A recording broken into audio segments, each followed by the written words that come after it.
Ketika para murid sedang tidak bersama Yesus, mereka disuruh Yesus untuk mendahulinya ke seberang. Mereka mengalami gelombang karena angin sakal. Mereka terus bergumul dan bertahan. Kemungkinan sudah lelah dan mulai putus asa. Yesus datang kira-kira jam 3 dan berjalan di atas air.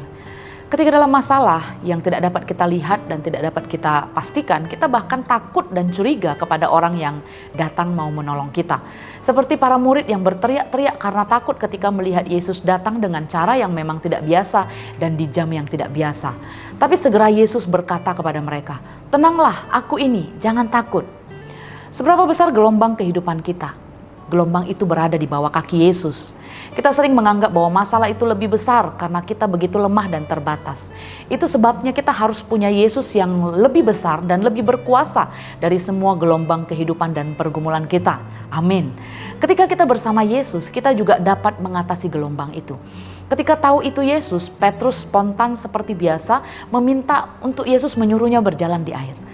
Karena Petrus percaya jika Tuhan yang menyuruh itu pasti terjadi. Dalam Matius 14 ayat 29 kata Yesus, "Datanglah." Maka Petrus turun dari perahu dan berjalan di atas air mendapatkan Yesus. Petrus berjalan di atas air ketika ia fokus kepada Yesus. Musuh kita iblis tahu benar betapa dahsyatnya kekuatan orang percaya ketika ia fokus pada Yesus. Bersama Yesus kita dapat melakukan perkara besar. Bersama Yesus tidak ada yang sukar. Bersama Yesus ada jalan keluar untuk masalah-masalah kita.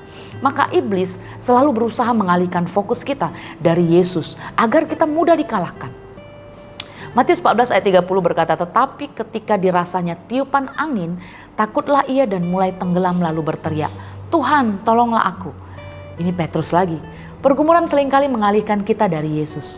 Kita jadi lebih fokus pada pergumulan, pada sakit hati, pada kemarahan, kekesalan dan kebencian kita daripada cinta kasih dan pengorbanannya Yesus.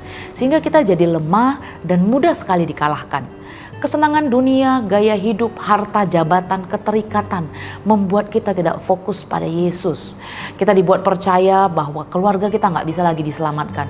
Kita dibuat yakin bahwa tidak ada yang bisa kita lakukan setelah kita bangkrut.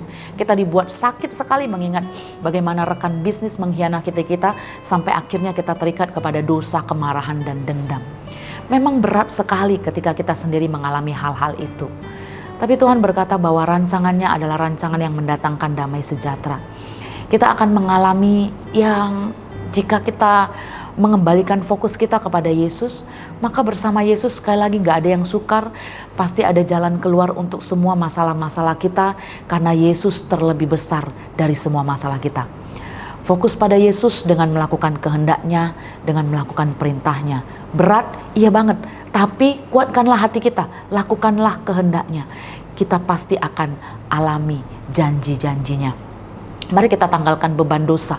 Dan Ibrani 12 ayat 2 berkata, marilah kita melakukannya dengan mata yang tertuju kepada Yesus yang memimpin kita dalam iman dan yang membawa iman kita itu kepada kesempurnaan, yang dengan mengabaikan kehinaan tekun memikul salib ganti sukacita yang disediakan bagi Dia yang sekarang duduk di sebelah kanan tahta Allah. Kiranya setiap kita berjalan dan kita ingat Yesus terlebih besar dari segala masalah yang mungkin hadir dalam hidup kita. Dan mari kita mengatasi segala masalah tantangan hidup kita. Setiap hari kita berjalan, kita makin kuat karena bersama Yesus yang terlebih besar di dalam hidup kita. Mari kita berdoa. Tuhan, terima kasih kami punya Tuhan yang besar dalam hidup kami. Terlebih besar dari apapun, lebih besar dari semua pergumulan dan permasalahan kami. Dan pada saat ini kami berdoa supaya kami punya kekuatan untuk bertahan, berdoa punya kekuatan untuk tetap percaya di dalam segala kesulitan, di dalam segala pergumulan yang berat sekalipun ada Yesus. Dan ketika bersama Yesus kami mampu melakukan hal-hal besar. Kami mau Tuhan, kami dikuatkan sehingga segala pergumulan kami dapat atasi.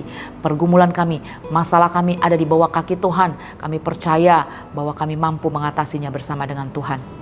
Mampukan dan kuatkan kami Bapa, di dalam nama Tuhan Yesus Kristus kami berdoa. Amin.